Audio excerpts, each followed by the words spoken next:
ओंकारं बिन्दुसंयुक्तं नित्यं ध्यायन्ति योगिनः कामदं मोक्षदं चैव ओंकाराय नमो नमः। ओम शांति शांति शांति। मेरे साथ प्रतिज्ञा दोहराएं। मैं प्रतिज्ञा करती हूँ आजीवन यम नियम का पालन करूंगी। मैं प्रतिज्ञा करती हूँ फर्स्ट टाइम में नेट जेआरएफ क्लियर करूंगी। मैं प्रतिज्ञा करती हूँ विश्व में योग का पताका फहराऊंगी। मेरी संकल्प शक्ति सुदृढ़ है, पवित्र है, अबाध्य है। ओम ओम ओम। मैं अपनी संकल्प शक्ति से सब कुछ कर सकती हूँ। ओम ओम ओम। मेरे पास अजय मनोबल है। ओम ओम ओम। दोनों हाथों को रब करें, आंखें ढकें और आ जाएंगे वापस। करते हैं आज की क्लास। कल कौन सा अध्याय किया था हमने? तीसरा अध्याय। तीसरा अध्याय करा था, ठीक। तीसरे अध्याय में हमने क्या क्या पढ़ा था? जी प्राणायाम, नाद, ओमकार प्राणायाम पढ़ा था और हमने। उसके बाद आकारा उकारा वाली मात्राएं पढ़ी थी। उसके बाद हमने लाइक उनके वो रेशियो पढ़ा था कि प्राणायाम का रेशियो क्या होता है पूरक कुंभक रेचक में। फिर ओमकार प्राणायाम के बेनिफिट्स पढ़े थे। फिर सहित और केवल कुंभक के बारे में थोड़ा। फिर केवल कुंभक के लाभ, नाद कैसा होता है उसका वो उसका पूरा वो। उसके बाद नाद का क्रम, उसके बाद कुंडली जागरण, प्रत्याहार, 4 टाइप्स के प्रत्याहार पढ़े थे हमने। 18 मर्म स्थान पढ़े थे। बस कंप्लीट। ओके। आज हम चतुर्थ अध्याय पढ़ेंगे। चतुर्थ अध्याय में हमारी पंच धारणाएं पढ़ेंगे हम ध्यान के बारे में और समाधि। अगर टाइम बचा तो हम पंचम अध्याय स्टार्ट करेंगे, नहीं तो आज हम पंचधारणा, ध्यान और समाधि को पढ़ेंगे। ठीक है।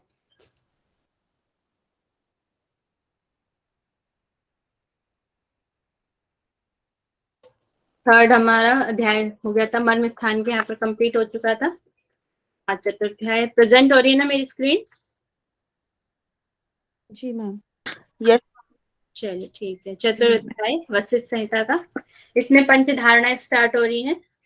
5 प्रकार की यहाँ पर धारणा की बात की है। योग शास्त्र के ज्ञाता योगी लोग यम आदि यहाँ पर जो हमारे अष्टांग योग हैं उनसे लिया गया। यम नियम आदि जो है, यम आदि गुणों से युक्त अपने में मन की स्थिरता को धारणा कहते हैं।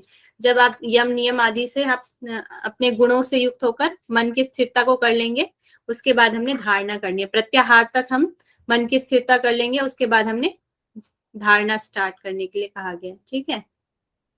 यम आदि गुणों को जो जान लेता है, जो उनसे युक्त हो जाता है, उसके बाद मन की स्थिरता हो जाती है, उसके बाद धारणा है। एक तो ये है। सेकंड है आपके हृदय में अंतराकाश के साथ बाह्य आकाश का चिंतन करना, इसे ही धारणा कहा गया है। बाह्य आकाश का मतलब है यहाँ पर आपके जो बाहरी जैसे धारणा होती है, धारणा हम किन स्थानों पर करते हैं बताए कोई? क्या बोले मैम? या तो मैम धारणा पंच महाभूत पंच प्राण। पंच महाभूत है ना हमारे, उस पे धारणा होती है।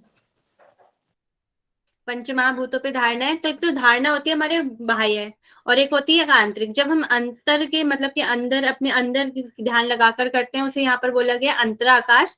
और जो बाह्य चीजों पे हम ध्यान लगाते हैं, जैसे अपने शरीर के बाहर हमारा नासाग्र भूमध्य है, इस तरीके से हम ध्यान लगा रहे हैं, वो जाएगा आपका बाह्य आकाश। और अंतराकाश आपके हृदय में। ठीक है।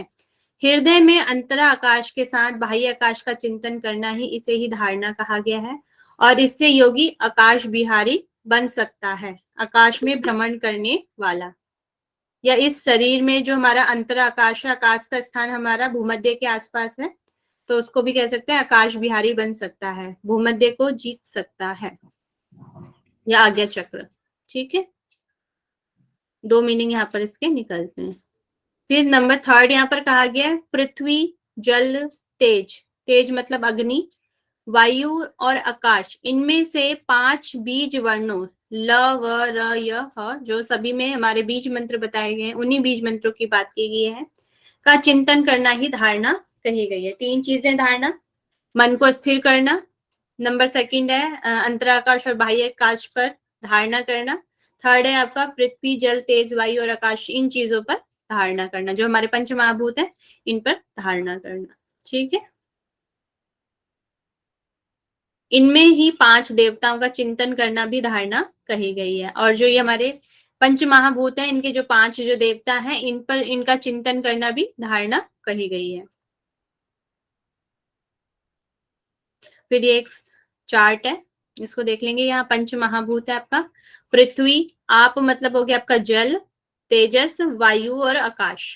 ठीक है, ये आपके पंच महाभूत हो गए।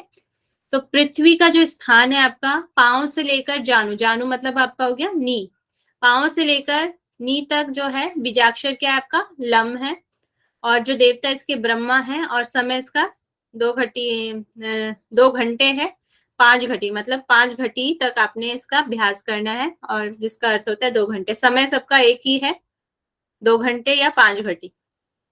फिर है आप मतलब हो गया आपका जल, जानु से लेकर मूलाधार, ठीक है, जानु से लेकर मूलाधार, नी से लेकर आपका एनस तक का या मूलाधार जो चक्र होता है वहां तक का जो स्थान है, वहां तक इसका आपका जल का स्थान है। बीजाक्षर इसका वम है, और जो देवता इसके हैं विष्णु है, और समय 2 घंटे। फिर आपका तेजस, तेजस मतलब हो गया आपका अग्नि, अग्नि मूलाधार से लेकर हृदय तक है, और इसके बीजाक्षर रम है, और इसके देवता रुद्र हैं, समय इसका 2 घंटे है। फिर है वायु, वायु आपका हृदय से लेकर भूमध्य तक है, आईब्रो सेंटर तक है, बीज अक्षर इसका यम है, और मह देवता इसका महत है, और समय इसका 2 घंटे है। फिर है आकाश, आकाश का हो गया आपका भूमध्य, भूमध्य से आपका हो गया ब्रह्मरंध्र, सहस्रार चक्र जिसे जहां तक होता है वहां से आज्ञा चक्र से सहस्रार तक, और इसका बीजाक्षर मैम ये महत्व क्या है? महत्व यहाँ पर आता है ना, उसके बाद प्रकृति, प्रकृति के बाद महत्व, यहाँ पर देवता बताया गया इसको। बुद्धि बुद्धि बुद्धि बुद्धि कहा जाएगा महत्व को। बुद्धि नहीं, यहाँ पे देवता के नाम को महत्व बोला गया, जो इसमें देवता है उसको महत्व कहा गया है यहाँ पर।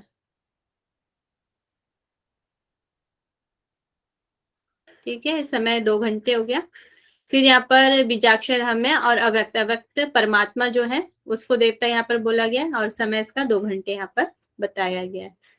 ठीक है, चार्ट क्लियर है ये वाला? सबका टाइमिंग Yes, एक ही है ma'am. ना? 2 टाइम आवर्स। पीरियड एक ही है, 2 घंटे, 2 आवर्स। मैम इसका मतलब 2 घंटे धारणा करनी है उस महाभूत की। पृथ्वी तत्व का, हाँ, 5 घटी तक।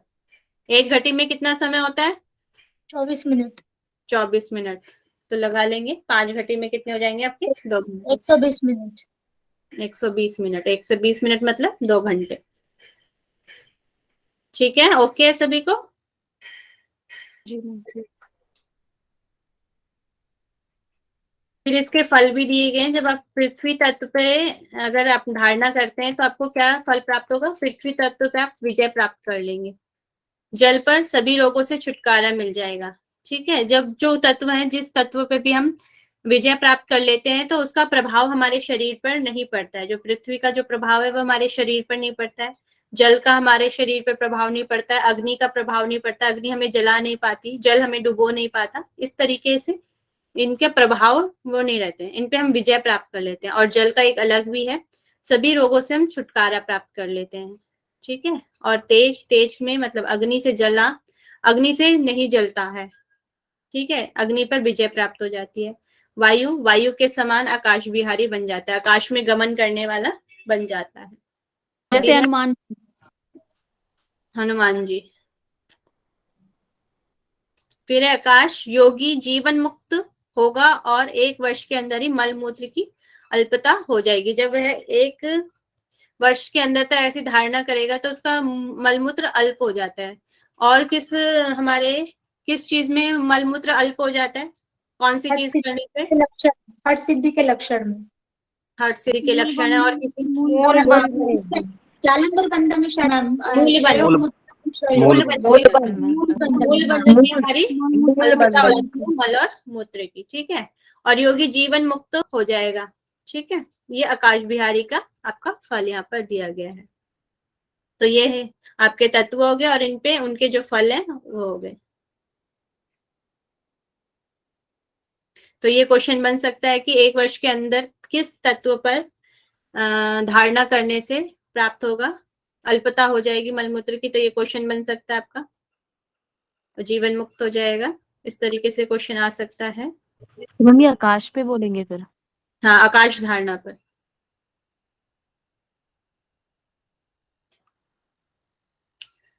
और आकाश का एक और बताया गया, आकाशीय 5वीं जो धारणा है सभी दुखों को दूर करने वाली भी बताई गई है, ठीक है। इन 5 स्थानों में प्राण वायु का धारण करने से योगी अपने आसन और वाहन आदि से किसी के द्वारा चालित नहीं किया जा सकता। हमारा आसन जो होता है वह दृढ़ होता है, ठीक है, आसन या वाहन। जब हम इन स्थानों पे प्राण वायु पे धारणा कर लेते हैं तो उस योगी को कोई भी हिला नहीं सकता उसके आसन से और वाहन से, वह इतना दृढ़ हो जाता है। इसका कहने का मीन्स यहाँ पर ये है, ठीक है। मतलब कि उसकी जो आगे धारणा चल रही है उसको कोई भंग नहीं कर सकता, धारणा उसकी सिद्ध हो जाती है। तो सभी को धारणा क्लियर है? हाँ बोलिए मैम। प्राण वायु पर धारणा और इन 5 स्थानों पर, ये थोड़ा समझ में नहीं आया। 5 स्थान आपके पंच महाभूत हो गए ना, आपके पंच महाभूतों पे और प्राण वायु, हमारे शरीर में जो प्राण वायु है उन पर धारणा करने से उनके साथ जो चल रही है 5 स्थान तो आपके हो गए ये पंच तत्व, और उनके साथ हमारी प्राण वायु भी चलेगी ना साथ के साथ, जब हम 5 स्थानों पे कर रहे हैं, ठीक है। हमारी प्राण, इसमें 10 प्राण बताए गए ना हमारे शरीर में। जी। तो वो वाले प्राण की बात है। ओके, सभी को धारणा। मैम जो ऊपर एक लाइन में था वो उसका मतलब ये है कि पंचभूत और प्राणों पर जब धारणा करेंगे तो उससे वो दुखों से दूर हो जाएगा। आकाशीय 5वीं धारणा सभी दुखों को दूर करने वाली है, आकाश वाली, ये वाली आकाश वाली जो धारणा है आपकी। ओके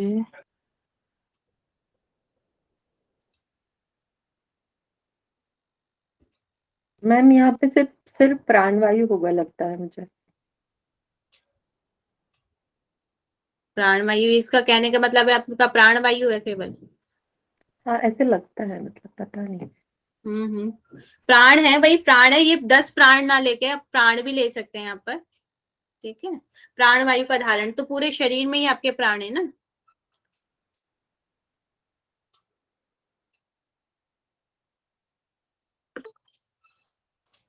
मैम उससे तो प्रधान प्राण की तरह ऐसे ही बोलते हैं, जो मेन प्राण होता है उसे भी बोलते हैं मैम, और नॉर्मल एक प्राण जो अलग से है उसको भी बोलते हैं। तो प्राण वैसे श्वास प्रश्वास की गति जो होती है उसको भी मेन प्राण को बोला जाता है ना। मेन प्राण तो वही हो गया आपका। हम जैसे प्रश्नोपनिषद में बताया था प्राण और रई, वो वाला बोल रहे शायद। नहीं, प्राण और रई वाला नहीं है यहाँ पर। यहाँ पर केवल जो प्राण है आपकी प्राण वायु जो है उसके बारे में बात हो रही है। प्राण वायु है यहाँ पे, प्राण वायु है जो मेन प्राण है, उसको आप समझ लीजिए, ठीक है। जो प्राण जो हमारा है उसको। नेक्स्ट करते हैं हम ध्यान। जब धारणा के बाद ध्यान की बात है, ध्यान चिंतन ही प्राणियों के बंधन और मोक्ष का कारण यहाँ पर बताया गया। ध्यान को ही बंधन और मोक्ष का कारण। जब ध्यान में आप आगे बढ़ जाएंगे तो आपको मोक्ष की प्राप्ति हो जाएगी, मगर आप बीच में ही रुक जाएंगे तो ये आपका बंधन का कारण हो जाएगा। आपके कर्माशय दूर नहीं होंगे और आप यहीं रह जाओगे और आपको मोक्ष की प्राप्ति नहीं होगी। तो ये बंधन का कारण भी है और मोक्ष का कारण भी बताया गया है, ठीक है। फिर मर्म स्थान, नाड़ियों के संस्थान, जो भी हमने नाड़ियां पढ़ी थी, तथा वायु के स्थान। हमारे शरीर में वायु के हमने 10 प्राणों को पढ़ा था, उनके प्राण हो गए। मर्म स्थान हमने 18 मर्म स्थान पढ़े थे। नाड़ी हमने 14 प्रकार की मेन पढ़ी थी और टोटल 72,000 की नाड़ियां हैं। उन संस्थानों के बारे में, नाड़ियां कहाँ पर हैं, कैसे हैं, उनको जान लेना, वायु के बारे में, उनके स्थानों के और उनके कार्यों को जान लेना, को पृथक पृथक जानकर, अलग अलग जानकर ध्यान का अभ्यास करना चाहिए।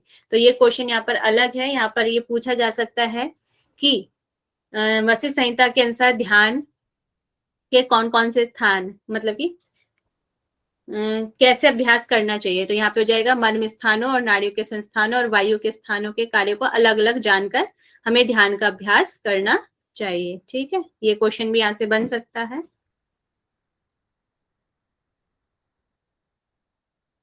नेक्स्ट है निज स्वरूप को तत्वत्व मन में चिंतन करना ही ध्यान है। निज स्वरूप मतलब जो अपनी आत्मा है उसको ही तत्व जानकर मन से चिंतन करना ही ध्यान कहलाता है। ये एक डेफिनेशन और होगी इसकी।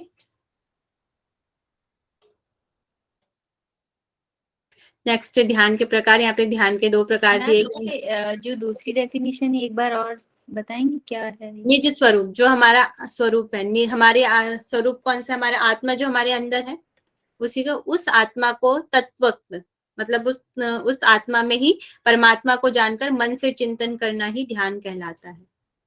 तत्वत्व कौन हो गया, हमारा परमात्मा जो है। तत्व है तत्वत्व। तत्वत्व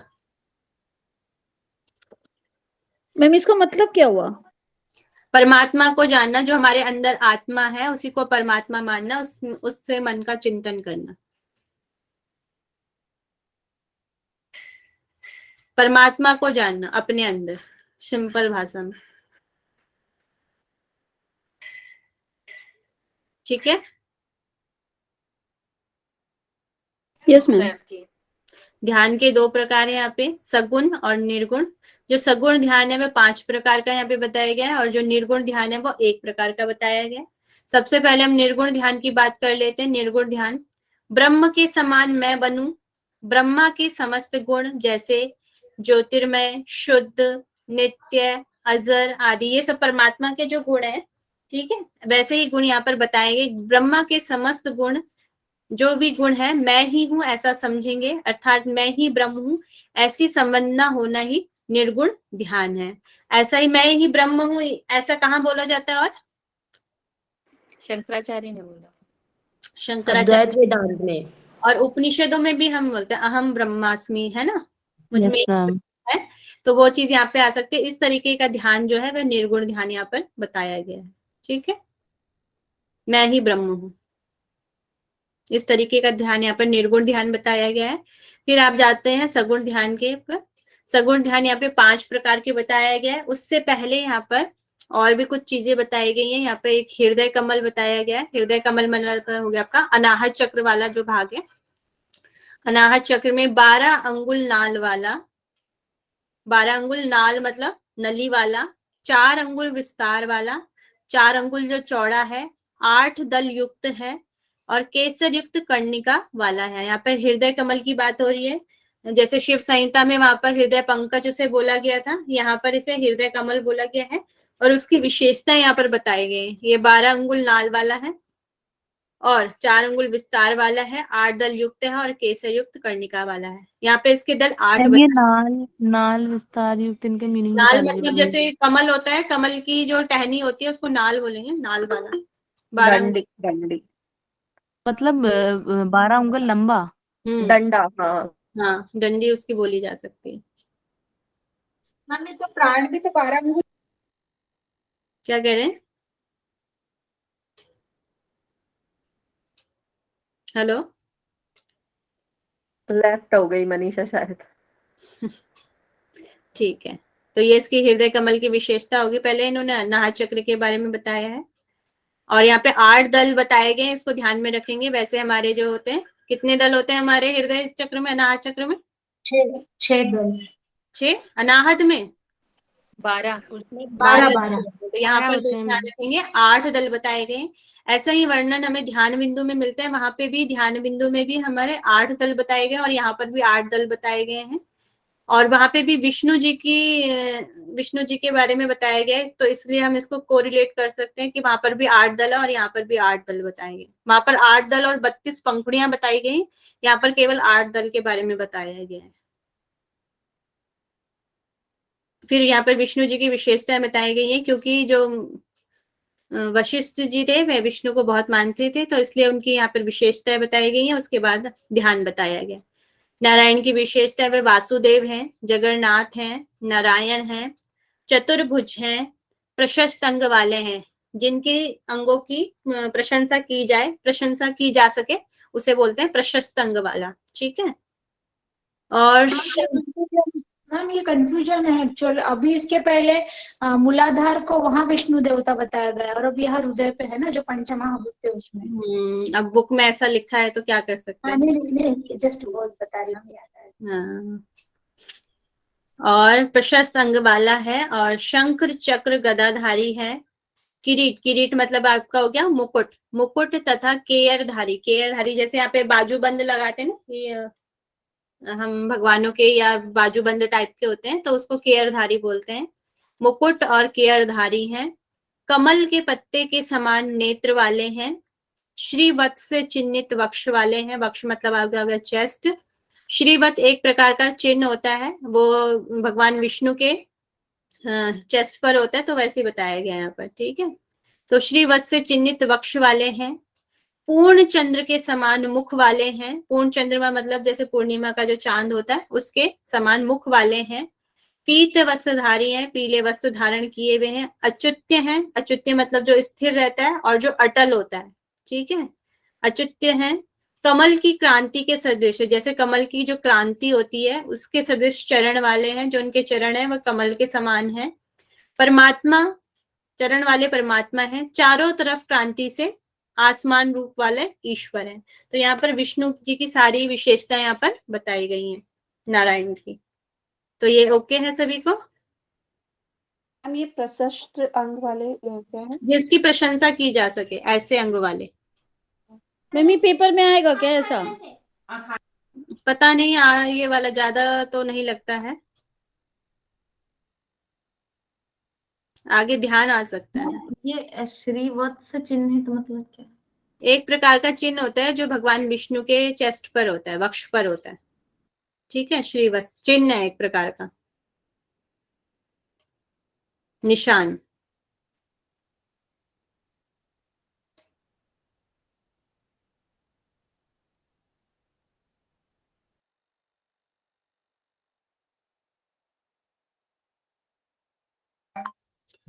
थोड़ा सा और ऊपर वाला दिखा दीजिए एक बार,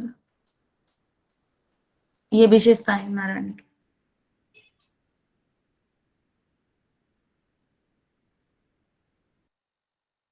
तो प्रथम सगुण ध्यान को हम स्टार्ट करते हैं। इसमें ऊपर दिए गए विष्णु नारायण की सभी विशेषताओं को ध्यान में रखते हुए 8 दल युक्त हृदय कमल में ध्यान करें। ठीक है।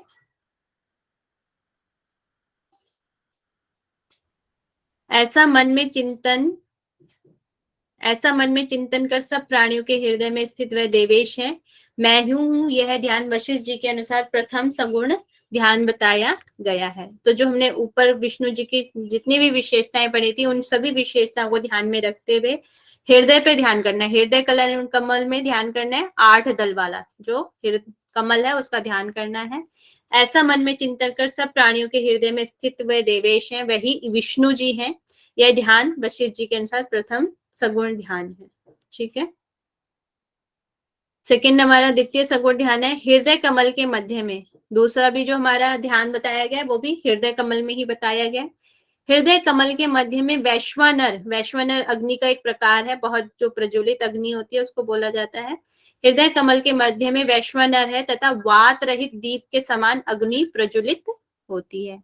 वात रहित मतलब जहाँ पे वायु नहीं चल रही हो, तो दीपक की लौ कैसे होगी, एकदम सीधी होगी और उसको बुझ नहीं पाती है वात रहित स्थान में। उसी समान वैश्वानर अग्नि को यहाँ पर बताया गया हृदय कमल में।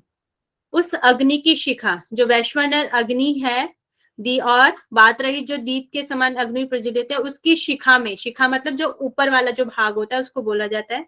अग्नि की शिखा में परम आत्म तत्व को देखते हुए उसके साथ तदात्म्य का मनोभाव विकसित करना। मतलब वो कि तदात्म्य मतलब हो गया उसी में लीन हो जाना, वो जो आत्म तत्व है उसी में लीन हो जाना। का मनोभाव विकसित करना, यह वशिष्ठ जी के अनुसार द्वितीय सगुण ध्यान बताया गया है। ये भी आपका हृदय कमल में इजी लैंग्वेज में बता दीजिए एक बार, बिल्कुल भी समझ में बहुत ज्यादा टफ हिंदी लग रही है। तो इसमें सेकंड बताया गया आपका हृदय कमल में ध्यान करना है। हृदय कमल में ध्यान कैसे करना है, जैसे दीपक की जो लौ होती है, दीपक की जो ऊपरी वाला जो पार्ट होता है उस वाले पार्ट पर ध्यान करना है और उसको ध्यान करते हुए ऐसा सोचना है कि उसी में आप लीन हो गए, उसी में आपने लय हो गया, ऐसा मन में भाव रखना है अपने। और यही सगुण ध्यान यहाँ पर बताया गया है वशिष्ठ जी ने, द्वितीय वाला। ठीक है, तादात्म्य में एक रूप। मतलब कि मैम जो दीपक की जो लो होती है उसकी शिखा पे ध्यान करना है। हाँ, अग्निशिखा पर, वो आपके हृदय कमल में उस तरीके से आपने रखना है अपने मन में कि वहां पर इस तरीके की चीज है, वहां पर अग्नि, हृदय कमल में अग्नि प्रज्वलित हो रही है बहुत तेज, और उसकी जो शिखा है उसकी टिप पर आपने जो दीपक है, दीपक की टिप पर आपने ध्यान करना है। ठीक है, तत्लीनता से ध्यान करना है। अब ओके है? मैम पहला वाला भी एक बार एक्सप्लेन कर दीजिए थोड़ा सा।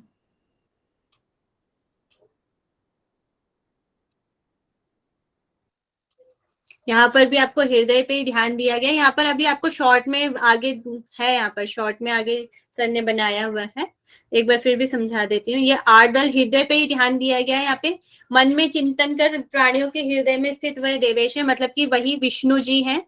8 दल कमल वाला है, विष्णु का ही ध्यान करना है और सभी प्राणियों में वही विष्णु जी हैं, ऐसा हमने ध्यान करना है। ठीक है, प्राणियों के हृदय में, सभी प्राणियों के हृदय में वही विष्णु है, वही देवेश है, ऐसा हमने ध्यान करना है। और यह भी ध्यान हमारा हृदय कमल में है, मतलब कि अनाहत चक्र पे ही है। तो प्रथम हो गया। मैम इससे रिलेटेड कैसे क्वेश्चन बनते होंगे एग्जाम के? क्वेश्चन बन सकता है कि द्वितीय सगुण ध्यान किस तरीके का ध्यान करना है, कहाँ पर ध्यान करना है, कहाँ पर ध्यान करेंगे, हृदय कमल पर ध्यान होंगे, और किस तरीके का ध्यान होना चाहिए, वैश्वानर अग्नि का ध्यान होगा। इस तरीके से क्वेश्चन बन सकता है। वैष्णव और अग्नि का ध्यान हमने उसमें भी पढ़ा था ना, शिव संहिता में। शिव संहिता में वहां पे अग्नि बताई गई थी, अग्नि आपकी पेट में बताई गई थी, वैश्वानर अग्नि, है ना। वो मूलाधार चक्र में गीता में भी है। हाँ, मूला बस्ती प्रदेश में बताई गई थी। हाँ, वो गीता में भी है ना मैम, अहम वैश्वानर पुत्रा पाणिनाम दिगमाश्रिता। हाँ, ये कंफ्यूजन हो रहा है इसके लिए, ये ऊपर है, वो मणिपुर चक्र है। और भगवत गीता में भी वैष्णव और अग्नि के नहीं, बारे तो में उसके समान बताइए ने, वैश्वानर अग्नि को बताया नहीं है, उसके समान आपने वहां पे दीप्ति का, जैसे वैश्वानर अग्नि बहुत ही प्रज्वलित होती है उसकी तरह आपने ध्यान करना है। वैश्वानर अग्नि को नहीं बताया गया वहां पर, उसकी जैसे वैश्वानर अग्नि प्रज्वलित होती है उसी तरह उसका ध्यान करने के लिए यहाँ पर कहा गया ना। ठीक है,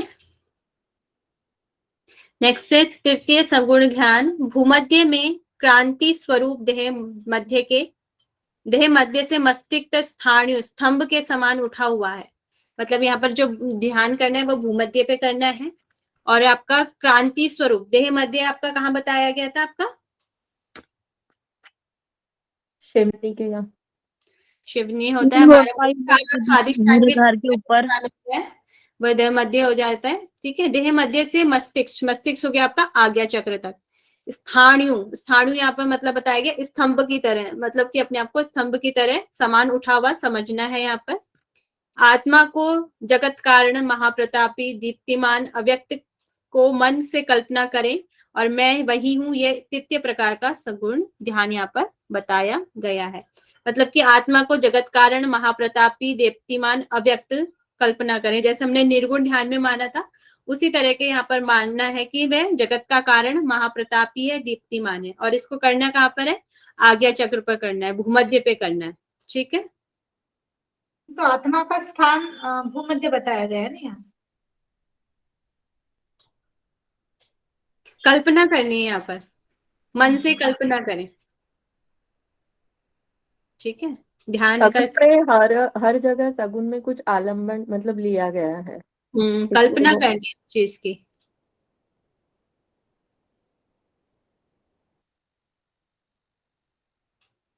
फिर है चतुर्सगुण ध्यान। इसमें हृदय कमल में पलावित पुरुष की कल्पना करें। पलावित से मतलब यहाँ पर है जैसे विष्णु जी हैं, विष्णु जी कहाँ रहते हैं, समुद्र में तैर रहे हैं इसलिए तो समुद्र। उसी तरीके से यहाँ पर सागर।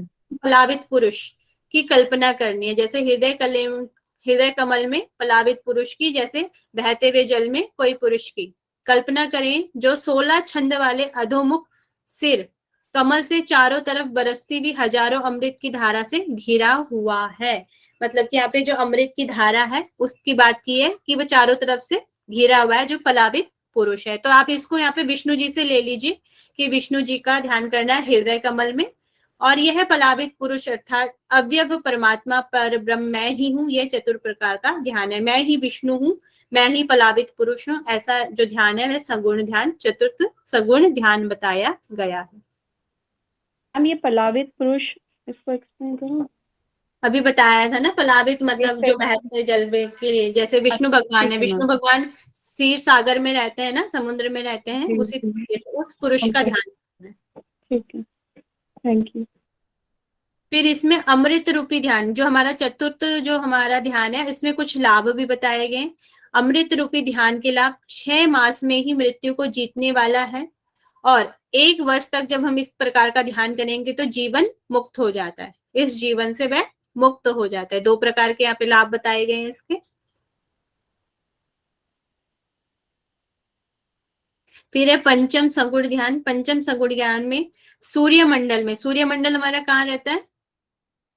मैम सहस्त्रार चक्र के नाभि नाभि सूर्यमंडल।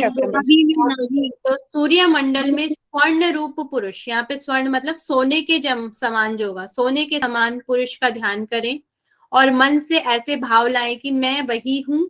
इसे वशिष्ठ जी ने पंचम सगुण ध्यान कहा है। स्वर्ण पुरुष का यहाँ पर ध्यान करना है, सोने जैसा जो पुरुष हो उसका, या स्वर्ण मतलब अच्छा जो पुरुष हो। तो इसकी कुछ विशेषताएं भी बताई गई हैं। स्वर्ण रूप दाढ़ी और केश वाले हैं, मतलब कि जो स्वर्ण पुरुष है उसकी स्वर्ण दाढ़ी, सोने के समान दाढ़ी, और केश, उसके केश भी गोल्डन कलर के हैं और दाढ़ी भी उसकी गोल्डन कलर की है। ठीक है। स्वर्ण नख वाला, सोने के समान जिसके नख दिखते हैं, नाखून दिखते हैं, नेल्स दिखते हैं, वो वाला। अग्नि के समान वर्ण वाला, जो मतलब कि जैसे अग्नि का जो वर्ण होता है, अग्नि जैसे दिखती है उसी के समान वह है, उसका कलर है। सृजन पालन और सहरण के कारण है, जो सृजन मतलब जो बनाता है, पालन करता है और संहार करता है, सबका कारण वही है। पद्मासन में स्थित है, और वो बैठे किसमें? पद्मासन में। सौम्य है, सभी रत्नों से व्याप्त, मुकुट आदि से विभूषित हैं, संपूर्ण जगत को प्रकाशित करने वाले हैं। ये स्वर्ण पुरुष की आपकी विशेषताएं यहाँ पर बताई गई हैं। और फिर ये सर्जन पालन, सृजन यानी सृष्टि बनाने वाला। सृजन तो मैम स के नीचे री होना चाहिए ना। सृजन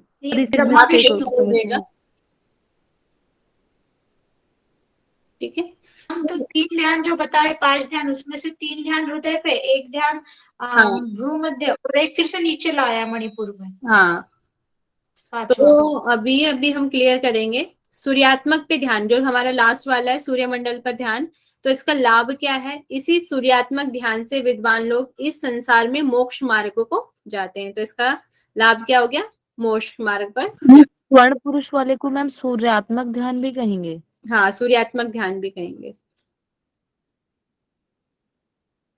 फिर इसको शॉर्ट में लिखा हुआ है यहाँ पर, जो भी हमारे भी ध्यान है लर्न करने के लिए, तो इस तरीके से आप लर्न कर सकते हैं। जो सगुण ध्यान है, प्रथम में स्थान क्या हो गया आपका? हृदय कमल। देव क्या हो गए? विष्णु या नारायण।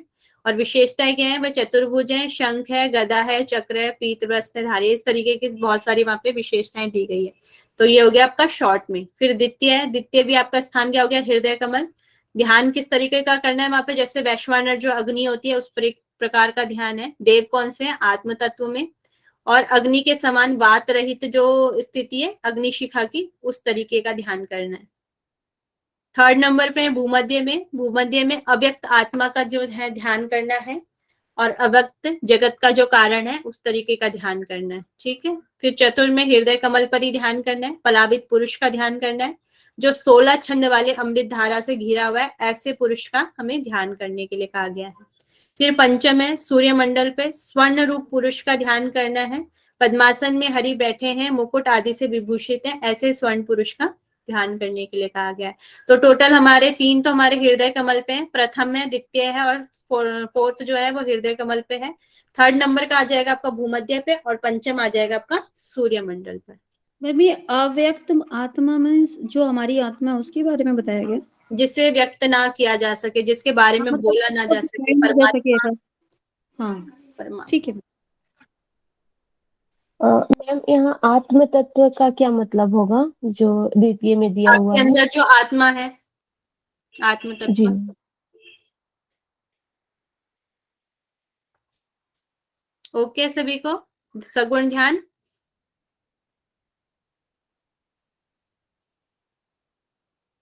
नेक्स्ट आपका समाधि है। समाधि में भी इस तरीके से ही आपको मिलेगा जैसे आपका ध्यान के बारे में आपने पढ़ा। ज्यादा कंफ्यूज नहीं होना, एक बार पढ़ लीजिए, ठीक है। समाधि, यहाँ पर समाधि की डेफिनेशन दी गई है, जीवात्मा और परमात्मा की एकता ही समाधि है। ज्यादातर हम सभी टेक्स्टों में देखते हैं जीवात्मा और परमात्मा की एकता ही समाधि है। जैसे जैसे ध्यान चलता रहेगा वैसे वैसे ही समाधि आती रहेगी। मतलब जैसे जैसे हमारा ध्यान की ओर हम अक्सर बढ़ेंगे तो वैसे ही हमारी समाधि आती रहेगी, ठीक है। ध्यान से ही आत्मा को आत्मा में लगाना चाहिए। मतलब कि मोक्ष तक जाने की जो अवस्था है उसको ध्यान से ही आत्मा को आत्मा में लगाना चाहिए, आत्मा को परमात्मा में लगाना चाहिए। समाधि से भवपाश को दूर किया जा सकता है। जो ये संसार है, मोह माया है, जो अविद्या है, उसको दूर किया जा सकता है समाधि के द्वारा।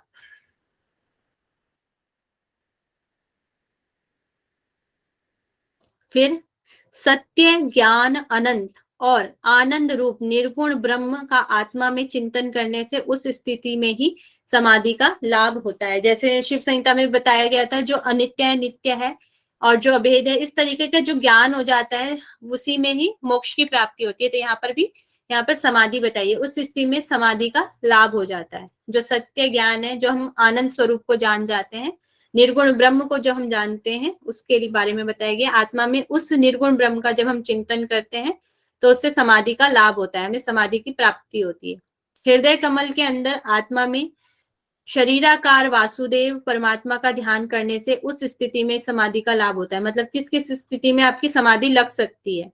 तो हृदय कमल में हम आत्मा शरीराकार, जो शरीराकार है मतलब जिन्होंने आकार लिया हुआ है, वासुदेव कृष्ण जी को बोला गया है, और परमात्मा का ध्यान करने से उस स्थिति में भी हमारी समाधि लग जाती है।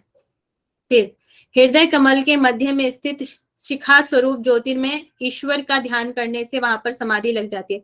जो जो अभी हमने वो पढ़े थे ध्यान के प्रकार, उसी तरीके से यहाँ पे भी बताया। यहाँ पे भी हृदय कमल है और यहाँ पे भी शिखा बोला गया। मध्य में स्थित शिखा स्वरूप ज्योतिर्मय ईश्वर का ध्यान करने से वहां पर समाधि लग जाती है। वहां पर वैश्वानर है, यहाँ पर केवल शिखा है।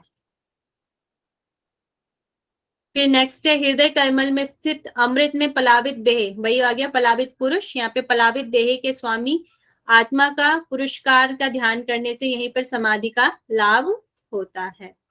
भौं के मध्य में, वहां पर भूमध्य है, यहाँ पर भौं के मध्य में अधिष्ठ स्वर्ण के समान पीतकार ईश्वर का ही आत्मा में ध्यान करने से यहीं पर समाधि का लाभ होता है।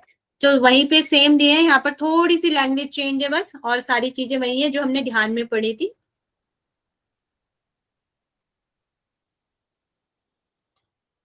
फिर आगे आपका सूर्यमंडल। सूर्यमंडल में स्वरूप में स्वर्णमय शरीर वाले देवता हरि का आत्मा में ध्यान करने से यहीं पर समाधि का लाभ होता है। तो ये 5 प्रकार आपके पहले हमने ध्यान के पढ़े थे, उसी से मिलते जुलते आपके समाधि के भी प्रकार होते हैं। तो शॉर्ट में देख लेंगे।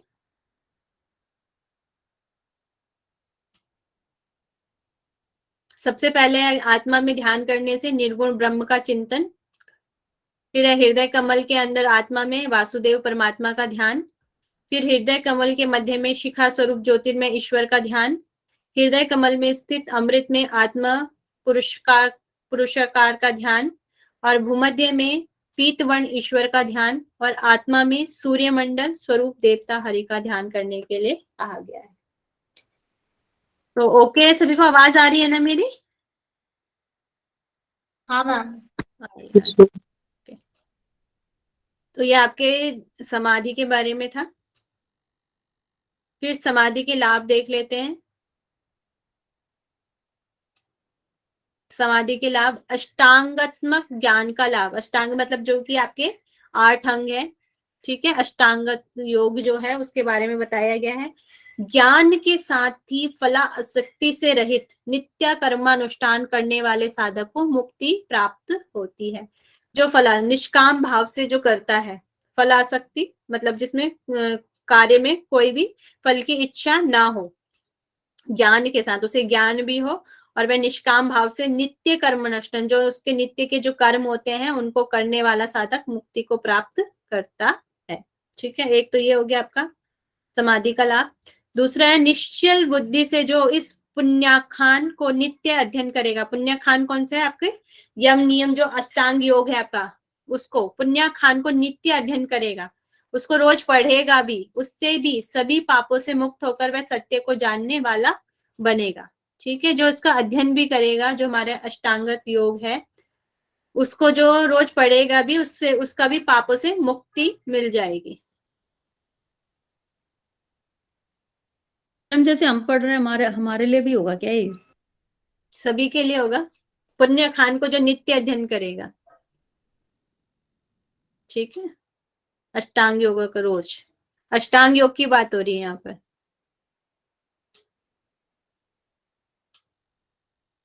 नित्य कभी कोई पढ़ा लिखा नहीं होता है, लेकिन फिर भी उससे ये सब मिल ही जाता है।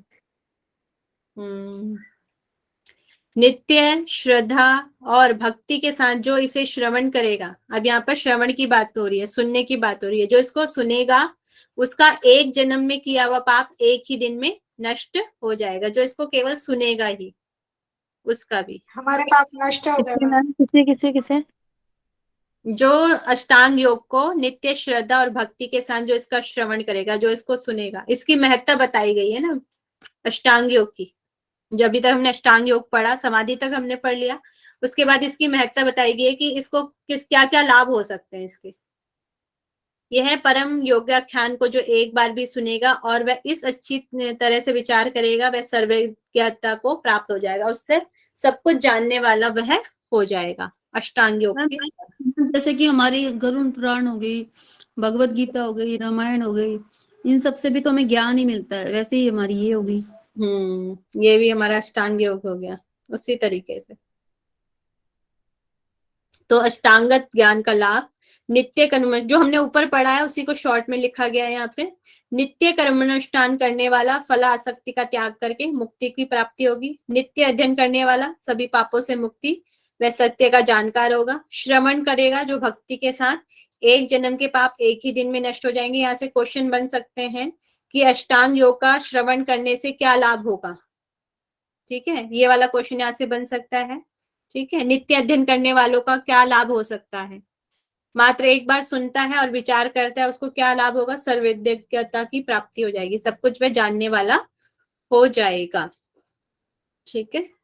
यहीं पे आपका चतुर्थ उपदेश यहाँ पर समाप्त होता है। नेक्स्ट चैप्टर शुरू करना है। नो मैम, कल करते हैं मैम। थोड़ा सा ऊपर करना मैम। ठीक है, ठीक। यस मैम, यही तक। ये मैम अष्टांग योग के लाभ जो थे, या यही से बस। समाधि वाले लाभ भी एक बार ओपन करना। शॉर्ट वाले, यस मैम, स्क्रीनशॉट लेना।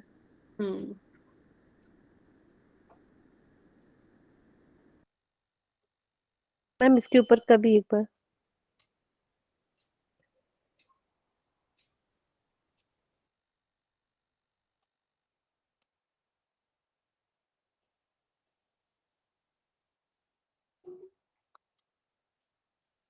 Okay ma'am. तो हमने आज 5 धारणाओं के बारे में पढ़ा, ध्यान पढ़ लिया और समाधि पढ़ लिया। कल हम पंचम अध्याय पढ़ेंगे, आत्मा का स्वरूप, जीव की 4 अवस्थाएं, सृष्टि का क्रम, राशि और ग्रह। कल हमारे यहाँ योगाख्यान हमारा खत्म हो गया योग के बारे में। अब हमारा ज्ञानाख्यान शुरू हो जाएगा पंचम अध्याय से, ज्ञान के बारे में जो चीजें हैं, ठीक है। योग की बातें हो गई हैं।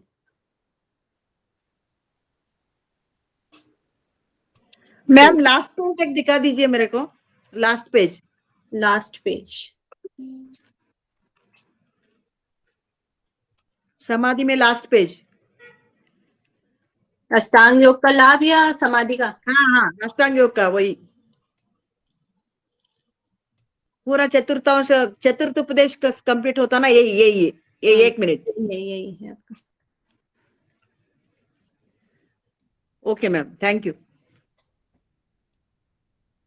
मैम समाधि के लाभ बताते बताते हैं अष्टांग योग के लाभ कैसे बताने लग गए? पहले समाधि के लाभ आए थे, फिर अष्टांग योग के आए थे, दोनों के। योग खत्म हुआ ना यहाँ पे, इसलिए उन्होंने बताए होंगे। पहले समाधि के लाभ बताए, फिर हाँ। अष्टांग योग के लाभ बताए। ठीक है, चलिए अब हम क्वेश्चन आंसरिंग कर लेते हैं।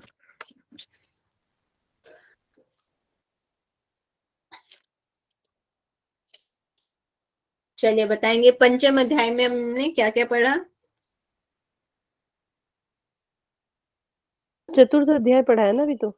सॉरी, चतुर्थ अध्याय में, सॉरी।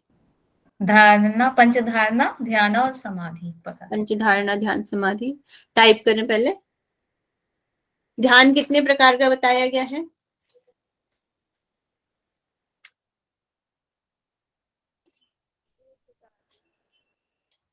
दो प्रकार का। 2 प्रकार का। कौन कौन सा ध्यान है हमारा? सगुण और सगुण और निर्गुण। और निर्गुण। कोशिश करें पहले आप टाइप करें, फिर उसके बाद बोलेंगे, जिससे मैं बोलूं। ठीक है,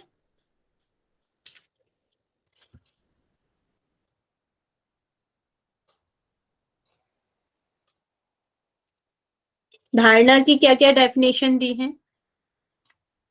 धारणा,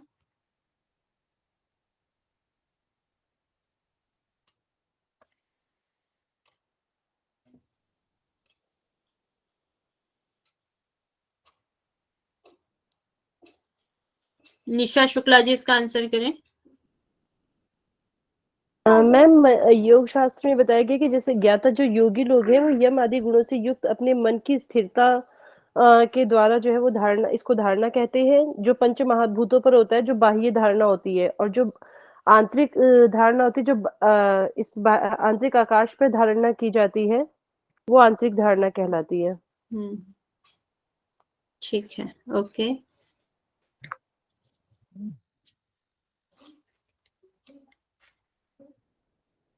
लक्ष्मी साहू जी कुछ कहना चाहते हैं, आप बता सकते हैं।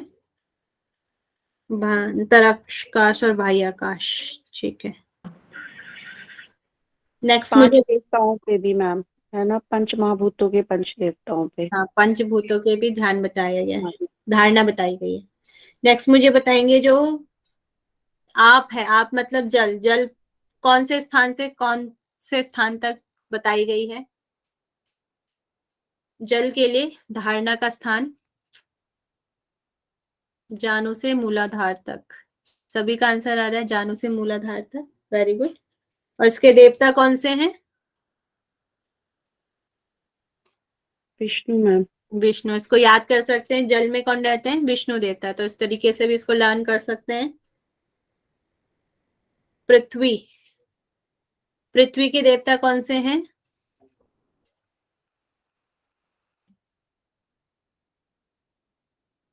ब्रह्मा। ब्रह्मा जी, ठीक है। और आकाश के देवता?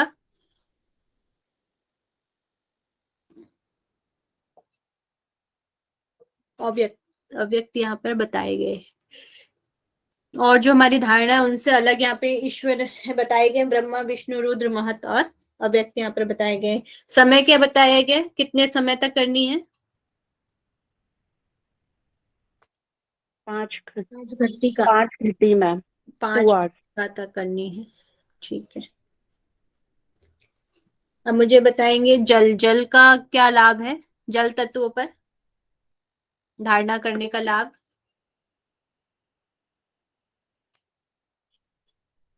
सभी रोगों से मुक्ति। सभी रोगों से मुक्ति मैम। सभी रोगों से मुक्ति मिल जाएगी, ठीक है। और आकाश तत्व पर ध्यान करने से?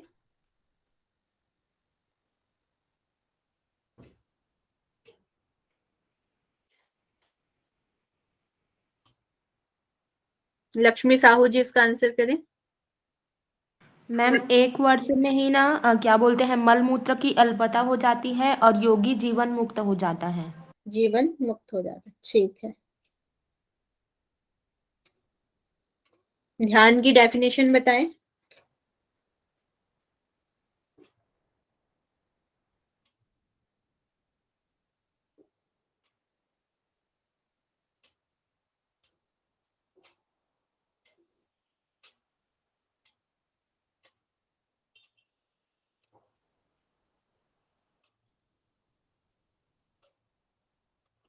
मनीषा जी इसका आंसर करें, मनीषा झाऊ जी।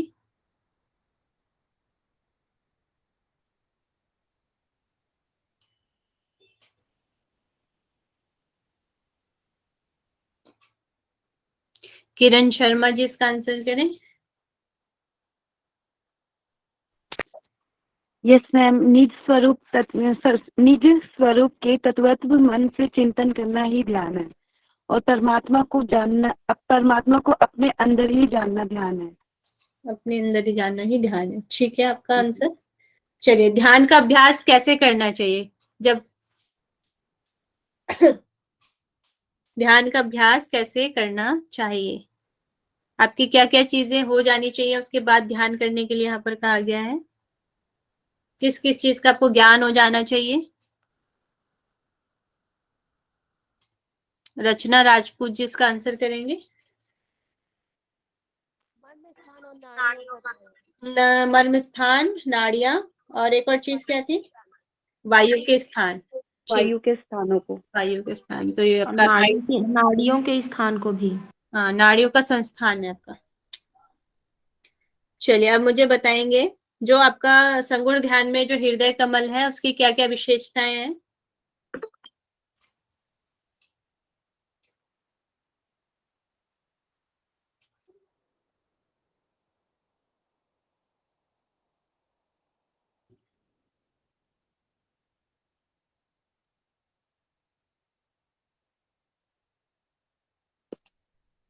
मैम वो 12 अंगुल नाल वाला है, 4 अंगुल विस्तार वाला है, 8 तल युक्त था और केसर युक्त कर्णिका वाला। बाला बताया गया है, ठीक है।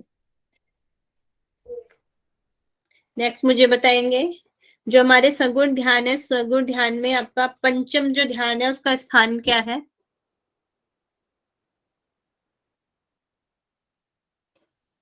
आंसर सभी सूर्यमंडल। सूर्यमंडल, कोशिश करें टाइप करें आप लोग। ठीक है, सूर्यमंडल है। और सूर्यमंडल में किस तरह के पुरुष का, किस देव का ध्यान हमें करना है?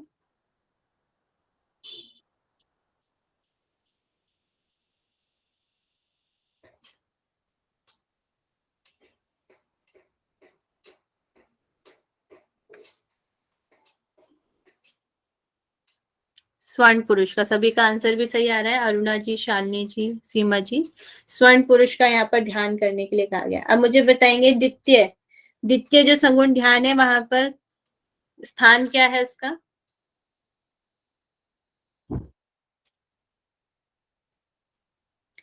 हृदय है, हृदय कमल। सभी का आंसर ठीक आ रहा है। निशा शुक्ला जी, निशा शुक्ला जी आंसर करेंगे नेक्स्ट, और सभी नेक्स्ट टाइप करें। इसकी मैम हम्म, द्वितीय सगुण ध्यान का उत्तर देना है। हाँ जी। मैम इसमें हृदय कमल के मध्य में जो वैश्वानर है, वात रहित तो जो दीपक है, दीप के समान जो अग्नि प्रज्वलित हो रही है, उस अग्नि शिखा पर जो है वो परमात्म तत्व को देखना है और उसका ध्यान अपने अपने जो मनोभाव है वहां पर विकसित करने हैं। ऐसा बताया गया, वहां पे ऐसा ध्यान करने के लिए कहा गया है। ठीक है आपका आंसर, ओके।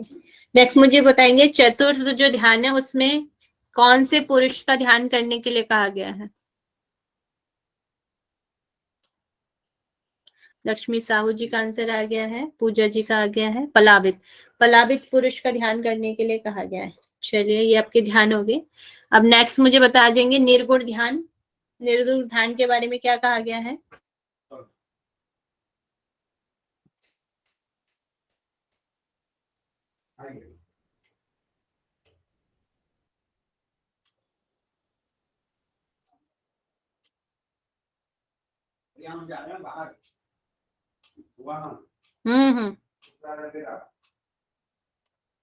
ब्रह्मा के समान, ठीक है। नेक्स्ट मुझे समाधि की परिभाषा बता दीजिए, डेफिनेशन कर दी गई है इसमें।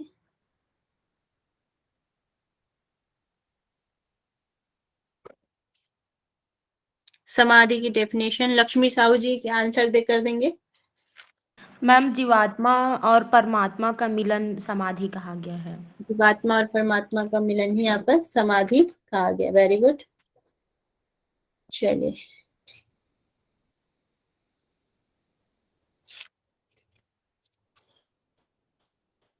अब अष्टांग योग के श्रवण करने का क्या लाभ होता है?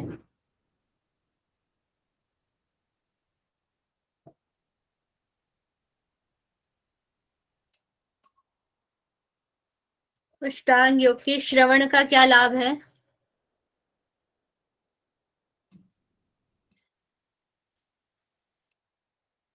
एक जन्म का पाप एक दिन में नष्ट हो जाता है। सभी का आंसर ठीक आ रहा है।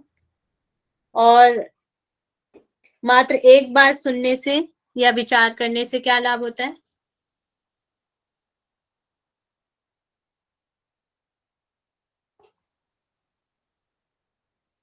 ज्ञान मिल जाता है।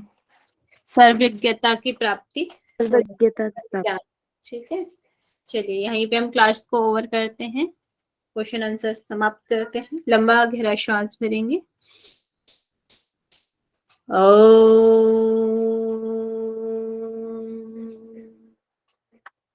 सर्वे भवन्तु सुखिनः, सर्वे सन्तु निरामया, सर्वे भद्राणि पश्यन्तु, मा कश्चित् दुःखभाग् भवेत्। ओम शांति शांति शांति। दोनों हैंड्स को रख करेंगे, आंखें ढकें और आए वापस। सभी को नमस्कार। Have a nice day.